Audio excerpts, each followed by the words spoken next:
चंद्रयान-3 की लगभग 11 प्रणालियाँ जो लैंडर के साथ सीधे सीधे संबंध रखती हैं, ऐसी 11 सिस्टम या 11 प्रणालियों में हमारे केंद्र का योगदान है। मेन प्रोसेसिंग सिस्टम है जिसको उसका हृदय या तो उसका मस्तिष्क कहा जाएगा, ब्रेन कहा जाएगा, तो वो प्रोसेसिंग सिस्टम भी हमने यहाँ पे बनाई है। उसके एल्गोरिदम्स भी यहाँ पे डेवलप हुए हैं। प्रयत्न कर रहे हैं कि वहाँ जाके हम लैंडिंग करें और उसके बाद वहाँ की ज़मीन पे एक्सपेरिमेंट करें।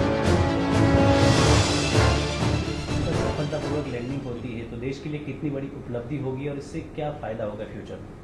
आप सीधे ऐसे देखें तो सीधे सीधा कोई उतरने से हमको वैसा कोई फ़ायदा कुछ वहाँ से कोई खजाना मिलने वाला है ऐसा तो है नहीं। हम तो प्रयत्न कर रहे हैं कि वहाँ जाके हम लैंडिंग करें और उसके बाद वहाँ की ज़मीन पे एक्सपेरिमेंट करें, जिससे हमको पता लग पाए कि अगर वहाँ पे वाटर मॉलिक्यूल है, हाइड्रोक्सिन मॉलिक्यूल है या सॉइल में और भी कोई मिनरल्स है तो उसको भविष्य में वहाँ पे खुदान करके पृथ्वी पे लाना हो, और तो उस टाइप के सब जो एक्सपेरिमेंट है वो करने का हम प्रयास कर रहे हैं। बट तो इस तरह से देखें तो सीधे सीधा उतरने से हमको कुछ रातों रात कुछ फ़ायदा मिलने वाला है नहीं। उससे तो हमारे प्रशिक्षण में सहायता मिलेगी और हमारा जो अंडरस्टैंडिंग है, नॉलेज है वो बढ़ेगा। बट जो नॉन टेंजिबल इसका आउटपुट है, जो उसका जो लाभ है वो आप सबने भी देखा होगा। पिछले 40-50 दिनों से हम देख ही रहे हैं चंद्रयान के प्रक्षेपण के बाद 14 जुलाई के बाद कि लोगों में काफ़ी उत्सुकता है, और इवन छोटे बच्चों में और अनपढ़ लोगों में भी यह उत्सुकता है कि चंद्रयान कब वहाँ पहुँचेगा और ये चंद्रयान क्या है, उससे क्या फ़ायदा होने वाला है, उससे विज्ञान में क्या हमको रुचि मिलेगी, उससे अन्य क्या रोचक तत्व हमको मिल पाएंगे। तो लोगों को विज्ञान और गणित के प्रति जो रुचि है वो बढ़ने लगी है। तो जिसको बोलते हैं देश का ओवरऑल जो साइंटिफिक टेम्परामेंट है वो काफ़ी ऊंचा हो रहा है, बढ़ रहा है। तो उसके कारण लोग जो अपने पुराने दकियानुसी ख्याल है उससे बाहर निकल पाएंगे, क्योंकि वैज्ञानिक सोच अगर लोगों में बढ़ती है तो उससे कई जो टेंजिबल और नॉन टेंजिबल फ़ायदे हैं वो हमको भविष्य में देखने को मिलेंगे। और उसके कारण और कई बच्चे और कई जो हमारे स्टूडेंट्स हैं जो जनरली गणित और विज्ञान से डरते रहते हैं, तो उनको भी उसके प्रति रुचि जागृत होगी और उसको सब लोग भी विज्ञान और गणित के प्रति और भी रुचि दिखाएंगे। और कई ज़्यादा से ज़्यादा हम वैज्ञानिक और साइंस और गणित पढ़े, मैथमेटिक्स पढ़े ऐसे बच्चे तैयार कर पाएंगे जो देश के ओवरऑल निर्माण और डेवलपमेंट के लिए उसके लिए लाभकारक ही सिद्ध होने वाला है। अंतिम सवाल सर, अहमदाबाद मिशन का इस पूरे मिशन में क्या रोल? जहाँ तक हमारे अंतरिक्ष उपयोग केंद्र यानी कि स्पेस एप्लीकेशन सेंटर का सवाल है, अहमदाबाद में जो स्थित है, यहाँ पे हमारे 3 कैंपस है, आपको पता ही होगा। एक सैटेलाइट का मेन कैंपस है और भोपाल में 2 कैंपस है हमारे। तो इस केंद्र ने इस चंद्रयान 2 में और चंद्रयान 3 दोनों मिशनों में काफ़ी योगदान दिया है।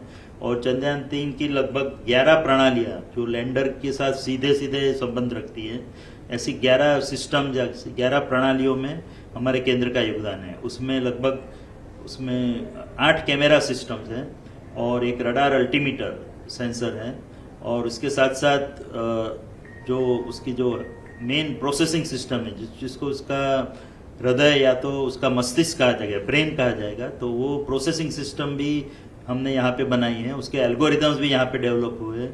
तो जो भी हमको सेंसर से इनपुट मिलेंगे वो सब इनपुट लेके हम उसमें से ये सेंसर का इनपुट वो प्रोसेसिंग सिस्टम में जाएगा, और उससे जो लैंडर का मेन कंप्यूटिंग सिस्टम है जिसको कि एनजीसी कंप्यूटर कहते हैं, उसको जो कंट्रोल करने के लिए जो इनपुट चाहिए वो सब इनपुट ये सिस्टम से उसको प्रोवाइड किए जाएंगे। तो इस तरह से देखा जाए तो जो सॉफ्ट लैंडिंग है उसमें रियल टाइम में एक तो सेंसिंग एलिमेंट्स और उसके साथ साथ उसके ऊपर से जो निर्णय करने हैं उसके बारे में पूरा योगदान ये हमारे केंद्र ने यहाँ पे दिया है।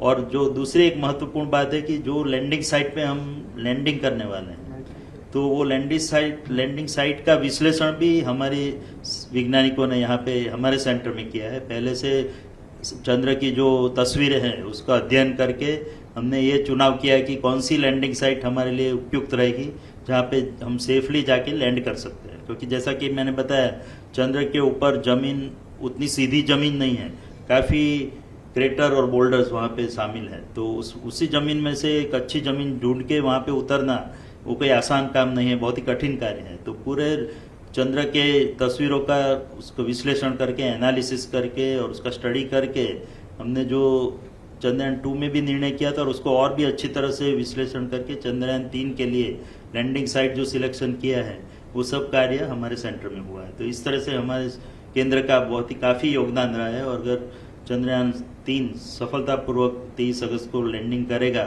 तो हमारे वैज्ञानिकों की, इस केंद्र के वैज्ञानिकों की सफलता के लिए मैं उनको बहुत ही धन्यवाद देना चाहूँगा।